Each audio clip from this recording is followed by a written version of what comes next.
just hating on Bobby Althoff, or are their criticisms fair? Now, by now, you guys should all be familiar with Bobby Althoff, TikTok star, now hip-hop podcaster. A lot of people are confused at this transition by Bobby, how she went from being a TikTok mom blogger to interviewing the biggest. He said everyone's confused about why she switched over to hip-hop, because hip-hop is one of the easiest things to get into. I mean, I'm an artist myself, but I actually take it serious, right? I rap and sing, so I take it serious, but you don't, this is one of them genres you don't really have to take it serious. You don't need any instruments. You can pretty much make a beat out of anything. Not just the musical part, just the culture is just easy. I mean, right now it's just trash, so it's easy to pick up trash. Artist in the world, Drake. Now, that Drake interview she did has since been deleted, but that was the interview that essentially put her on the map. After Drake, she's had multiple artists go up to her platform, Lil Yachty, Tyga, Jason Derulo, and recently Offset. In her Offset interview, it was more of the same sarcastic tone, pretending to be clueless about anything that has to do with Offset, hip-hop music in general, and her quirky way of acting like she doesn't want to be in the interview. Jemele Hill actually called her out last week. She says, "I don't find these types of interviews particularly enjoyable or interesting. Instead, it just sadly points out how real hip-hop journalism has been practically erased. Some of the media..." Real quick. She says, instead, it just sadly points out how real hip-hop journalism has been practically erased. Man. The teams behind these artists aren't interested in them sitting down with credible people who know how to tell stories and do quality interviews. Then they wonder why an artist's real story goes untold, neglected, or that artist is misunderstood. Somebody responded back to Jemele Hill and said, "Yeah, but Offset and his team decided to go this route because of the reach and exposure it will get. That's the goal. This is how you do promo in this day and age, and you have to get with the times." She responded back, yeah, go ahead, saying Offset could sit down with anybody and people will be watching. He doesn't need to lean on someone else's popularity. Ooh. Now, sadly, Jemele Hill, I do have to disagree with you. No, Offset cannot just go to any random platform and get the same eyeballs with Bobby Althoff. The media game has changed quite a lot. A lot of artists are not sitting down with journalists. In today's day and age, it's all about clout. That's why you see these artists go into these random-ass platforms that are not ran by journalists. The Nelk Boys platform and also Sunday Conversation are just examples of how people are going with these off-brand platforms simply because of their audience size. Now, Plies also has something to say about Bobby. He said, "Y'all get nothing out of this. She gets everything. Ooh. She needs to use the culture." Now, I see it both ways. I'm about to give y'all my comment, but to be honest, Offset is way bigger than. If you think Offset needs Bobby Althoff, you must be smoking crack. This man's a multi-millionaire, he was probably one of the greatest groups in hip-hop history, and you think he needs this little white girl to make him hot? Come on, man. To appear lost. That's her cash out. Now, I definitely think Bobby is using hip-hop to cash out. Obviously, the bigger play is for her to get a huge deal with a big platform. But Bobby's interviews also puts the artist in a different light. If you guys go watch her Offset interview, I've never seen Offset this charismatic, funny, witty. Normal hip-hop interviews would just ask questions about his music, his upcoming album. Nothing really about the artist's personality. And also, Bobby is signed to one of the biggest agencies in the world, and these agencies and labels work hand in hand. So do not be surprised if you guys see more hip-hop artists go into Bobby's platform. Hold on, let's see. She formed in 1898, the longest running talent agency, WME. I'm going to research that. William Morrison merged with Endeavor to become one of the leading entertainment and media companies with an unparalleled list of artists and content creators. 2014 acquired IMG, the global leader in sports events. So how did she get signed? It's business at this point. And no, she's not going to drop her shtick for you guys. It's clearly working because right now, Bobby is going on tour with Funny Marco. No, I'm not kidding. She's really going on a comedy tour with Funny Marco. So while I do think it's fair to criticize Bobby, I think it's fair to also take into account that she now has a lot of eyeballs on her. And those eyeballs can translate to dollar signs for these artists going on her platform. So what you guys think about these criticisms towards Bobby? I don't know. This is crazy. This is quite interesting. Come on, y'all. I'll meet y'all on the other side. Let's go. Would y'all like to know my opinion? Would y'all like to know my opinion? Of course you do. That's why your ass is here. I'm gonna keep it real. I see both sides. So from what I'm gathering from the YouTuber, he's saying that she has more eyeballs. Well, that's okay. So Bobby Althoff has the eyeballs, but the question is, with the part of this segment, I don't know if you guys didn't catch this. How is it that this? It all goes back to race. She's a white girl in a black space. And then you got people saying that hip hop ain't black no more. Is for everybody. It's not. It's black music. It derived from black music. That's why when the music begins to branch out to other cultures, it doesn't sound as good. When you branch out, no, I ain't hating, but I'm just taking ownership of our shit, right? When you take white people rapping about, when you see even Eminem, he's one of the greatest to ever do it, but it still doesn't resonate with the heart and the drums and the mindset and the black experience. That's what makes the hip hop music so gravitational. That's what makes everybody wants to run to this thing, because it talks about real life. It talks about real issues. It's heartbeat. It takes you through the journey of what it's like to live in poverty, to come out of poverty, your desires, and all these wonderful things in the black sector. So it's black music, but it has expanded globally. But always remember, this is black music, and then Plies older than me. Plies in his 40s. So Plies is no, he's much older than me. So Plies he comes from a cloth to where he comes from the heart of hip hop, and he's saying, well, all these beautiful black people, that all these people that are talented, black folks that are talented, black people that are articulate, you got all these black women. Okay, let's scratch out the black men. All these black women getting into journalism, like Jamil Hill. Hold on, make sure I say her name right.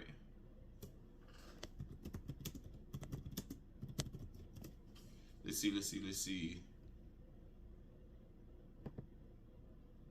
Yeah, Jamil Hill. Yeah, like Jamil Hill. So the big question is, how come a person like Jamil Hill, who's into journalism, she's an actor, she's very talented. Jamil Hill been in the game a long time. She switched over to hip hop because she loves hip hop. So how come she's not with those agencies? The WMA is an agency, and they merged with WME, the two largest agencies, right? So how is it that this agency skipped over all this black talent and got a little white girl? Now, white folks, if you watching, you understand what I'm talking about. That's just like, let's flip it. That's just like in country music. I'm just looking at the agencies. It's WMA and WME. Yeah. That's just like, you got all these talented white folks. Talking about country music now. Got all these talented white folks. Got all these talented white men and women who really care about country music. Now, is country music white music? I guess at this point, yeah, because it's just a whole culture of white music. You know, our country music would be really considered our rhythm and blues.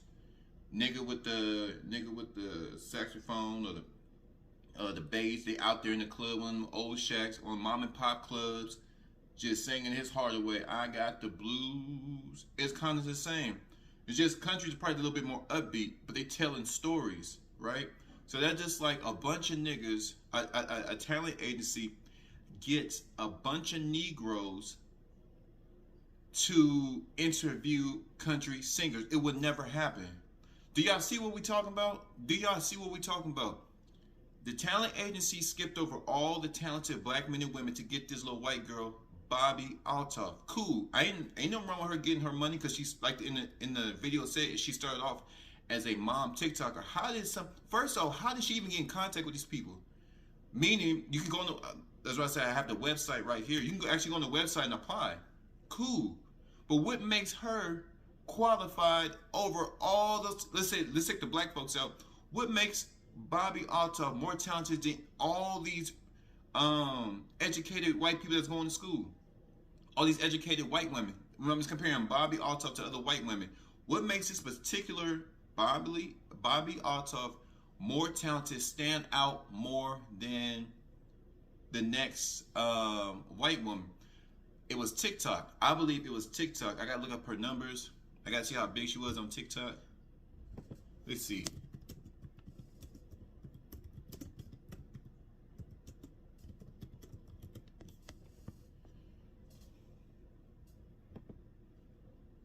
She's only 25, one of the biggest and most polarizing podcasters of the year. Althoff first became known as a mom influencer on TikTok, or a mom talker, before privatizing her account and re-emerging with comedic content. So she's trying to be a comedian. So she's an artist herself. She's a comedic artist. Okay. I don't know too much about her, so I'm trying to do my research. I ain't one of them people that's talking out my mouth, but I see where the guy's coming from. Do we need people like Bobby Althoff? No. But should we manipulate the opportunity? Yes. What I'm saying is, if I go on there and she got eyeballs, I'm on there. This is my first point.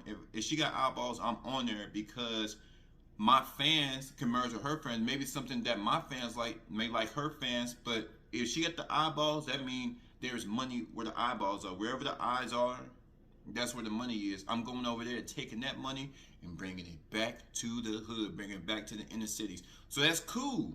I can take that money, buy up some more shit, buy up some more assets. That's cool. But the guy said the times have changed. No, there's good journalism everywhere. There's a lot. You got Real Tunes TV. You got Say Cheese. I mean, just real journalism, just down to the nitty gritty. We just want to talk, have a conversation. It gets a little crazy, but to say we need somebody like Bobby Althoff. So her goal is to be a comedian. That's why her interview styles are like that. And she kind of piggybacked off of Funny Marco. They got similar styles. So it's kind of like Just Pearly Things, how she come into a black sector, talking about Kevin Samuels, and she stole Kevin Samuels' thing. This is the whole thing where Plies coming from. We don't need these people, because every time these people come around, they take our shit and make it their own. Now you get to see both sides. They do that because, one, we allow it, right? We allow it because we go to their platform. So that's why I see both sides. People are saying the whole gist of it. You can't say we don't need them, but the artists keep going over there. And I believe that's totally false. Offset can go walk down here in Dallas and a crowd would be out here. Third point, stop going over there. The first point, we don't need them. Second, artists need to stop going over there to prove we don't need them. And third, if you're a big artist, rap artists specifically, don't need these podcasts. The podcasts need them. Because how would her podcast grow if she didn't have Offset? They're not there to watch. See, this is the whole thing. Credibility, credit. Does Offset get any credit? Does Offset get any credit? For those of you that believe that we need these type of podcasters, the podcasters only get big if the artists keep coming to their damn show, and vice versa. The artists are able to grow their brand if they have a lot of these good podcasters. It works what I'm saying is it works hand in hand. You can't say one is more credible. Well, we need this. The artists, the artists need us. No, bitch. Slow down, bitch. You need the artist. You need the artist. Who else you gonna interview? A mailman? The lunch lady?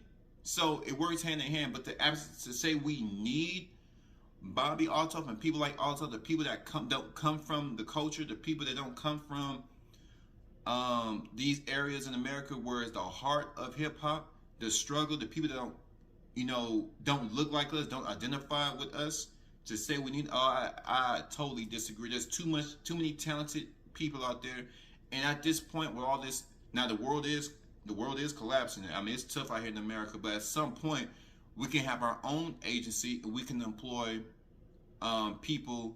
We can employ black people, so we can send them out there, and we can put black people in position. Instead of just being a journalist, we can be on her level, a podcaster, journalist, however you want to do it. And we can employ our own people, and we'll be interviewed by our own people, right?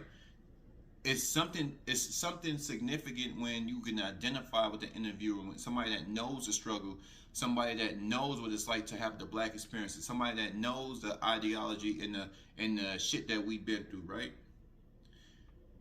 Hip hop is black music, and like I said, it goes back to race.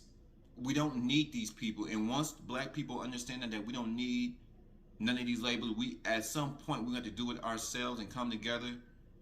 Then we'll start unlocking these dimensions. Then we start breaking down these barriers. But to say that we need Bobby, we need these podcasters, I'm gonna say to a degree, because we really don't. Now I'm talking about podcasts as far as white moms. I don't understand how a hip hop, a nigga from the street, needs a mom talker to boost his career. I don't understand that. So it's an interesting dynamics. A lot of journalism going on. A lot of people trying to find their way. Hey, Bobby Althoff, get the bag. And like I said, she's a comedian. She just stepped into the hip hop sector. It's one of the easiest sectors to get into. You can literally make an ass of yourself and get paid, and that's why so many people gravitate towards it. A lot of people don't gravitate towards it because they love it. They don't gravitate towards it because they see the beauty in it. They don't see the beauty, the struggle, the articulation, the intelligence in it. A lot of people just a money grab. But y'all flood my comments. Y'all let me know what y'all think. Did Plies and Jamil Hill go too hard on Bobby Althoff, or were they just telling the truth? 250 Rooted in Music TV. I'm gone.